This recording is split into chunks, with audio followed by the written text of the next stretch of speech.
नमस्कार जी, आप देख रहे हैं पानी न्यूज 24। मैं हूं आपके साथ शिव सूर्यवंशी। मिंदल माता यात्रा जो 29 मई से आरंभ होकर आज बड़ी छड़ी के साथ संपन्न हुई है, ने इस वर्ष 2220 वाहनों के माध्यम से 20,271 श्रद्धालुओं को मिंदल वासिनी मां के दरबार में माथा टेकने का अवसर प्रदान किया। ये यात्रा जो वर्ष 1998 में एक गाड़ी के काफिले के साथ शुरू हुई थी, ने हर वर्ष नए आयाम स्थापित किए और पांगी घाटी के धार्मिक पर्यटन में महत्वपूर्ण योगदान दिया। इस यात्रा के माध्यम से स्थानीय आर्थिकी में सुधार हो रहा है, जिससे लोग मिंदल के अलावा अन्य क्षेत्रों की ओर भी रुख कर रहे हैं। हालांकि इस यात्रा के प्रबंधन में कुछ महत्वपूर्ण कमियां भी सामने आई है। सबसे बड़ी कमी यह है कि मिंदल गांव में यात्रियों के लिए उचित निवास की व्यवस्था नहीं है। मिंदल माता परिसर में केवल एक ही यात्री निवास होने के कारण श्रद्धालुओं को काफी कठिनाइयों का सामना करना पड़ता है। इसके अतिरिक्त हिमाचल सरकार द्वारा कुछ वर्ष पूर्व यात्रियों को उचित सुविधा प्रदान करने के लिए खब्बल नामक स्थान पर जमीन चिन्हित की गई थी, लेकिन आज तक उस पर कोई ध्यान नहीं दिया गया है। वहीं बढ़ती संख्या में वाहनों के लिए पार्किंग की उचित व्यवस्था न होने से स्थानीय वाहनों को आवागमन में कठिनाइयों का सामना करना पड़ रहा है। इस यात्रा के दौरान अधिक वाहनों की संख्या होने के कारण खड़े करने के लिए उचित प्रबंधन न होने के कारण स्थानीय वाहनों को, इसके अलावा यात्रा के दौरान लगाए गए अनेकों लंगरों में घरेलू गैस सिलेंडरों का बेरोक उपयोग चिंता का विषय है। प्रशासन द्वारा इस पर कोई ठोस कदम नहीं उठाया गया है, जो सुरक्षा के लिहाज से बेहद गंभीर है। प्रशासन द्वारा इस पर कोई कार्रवाई न किए जाने से स्थानीय निवासियों और श्रद्धालुओं के बीच असंतोष बढ़ रहा है।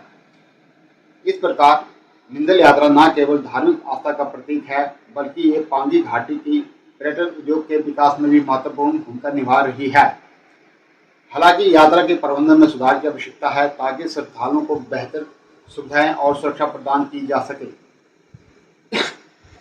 मिंदल माता यात्रा पांगी घाटी के लिए आर्थिक और आवश्यक है कि प्रशासन निवास की व्यवस्था, पार्किंग की सुविधा और गैस सिलेंडरों के उपयोग पर नियंत्रण जैसे मुद्दों पर तत्काल ध्यान दे।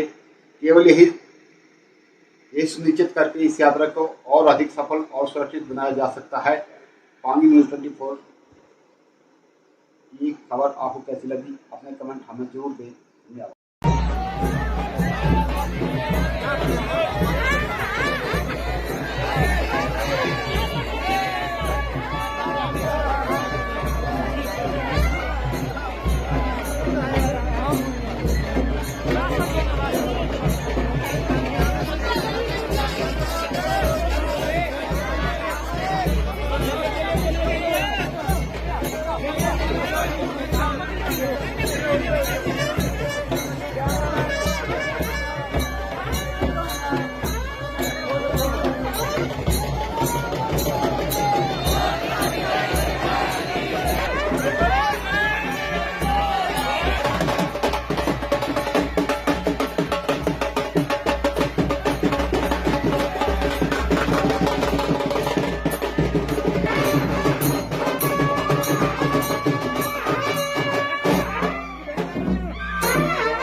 हजारों की तादाद में 1998 में इन्होंने यात्रा शुरू की थी और पहले पैदल आए थे। मैंने पहले आपको भी बताया।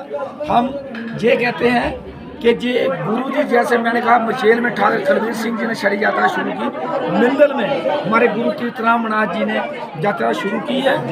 गुरु जी आपसे एक सवाल, जब आपने 1998 में छड़ी यात्रा शुरू की तो उस वक्त आपके साथ कितने लोग थे? 12 लोग। 12 लोग उस वक्त 12 लोग थे मेरे साथ। और उस वक्त जो आप मिंदल माता की यात्रा पे आए थे, पहले तो मैं मिंदल यात्रा पैदल आया था 1983 में। उसके बाद फिर 1998 में यात्रा शुरुआत 1998 में मैंने 12 आदमी से शुरुआत की। 12 आदमी के देश से, माता रानी के देश से, त्रिशूल मिंदल से मिला था ना, तो उस वक्त से फिर मैंने यात्रा ही शुरू की। बस वही यात्रा है 12 आदमी से लेकर, तो आज फिर अब बहुत लाखों के हिसाब से यात्रा जा रही है।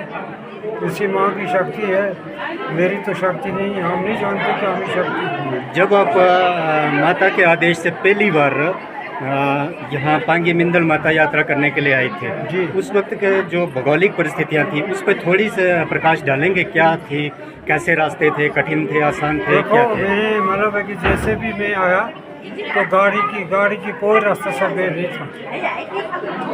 आदमी का सर्वे होता था, गाड़ी नीचे गाड़ी ऊपर, उसे हम पैदल पहुँचे थे। यहाँ 7 दिन लगे थे हमें पैदल को पहुँचने में। तो आज तो गाड़ियों की रोड हो गई। जम्मू कश्मीर में भी, यहाँ हिमाचल में भी रोड हो गई है। उस वक्त नहीं था, उस वक्त पैदल सफ़र हमें किया। उस वक्त आपने पैदल सफ़र किया, तो आप अपने भक्तों को क्या कुछ संदेश देना चाहते हैं कि माता के आशीर्वाद लेने के लिए कैसे आना है, कैसे जाना है, क्या करना है? अब तो हम समझा रहे हैं, माता रानी खुद ही समझा रही है कि आशीर्वाद माता में शक्ति बहुत है।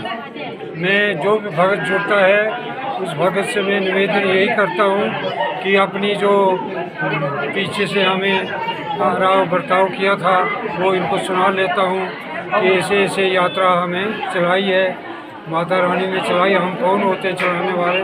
उसी माता रानी मिंदल वाली माता ने चलाई है। तो आज भी उसी की शक्ति से हम हर साल यहाँ पहुँचते हैं। हमें कोई पता नहीं चलता है कि हम गाड़ी में आए या पैदल आए या कहीं मतलब कि हवाई जहाज़ में आए, ऐसे लगता है, हमें कोई पता नहीं चलता। ये है 8-10 दिन की यात्रा, हम जाते हैं वापस।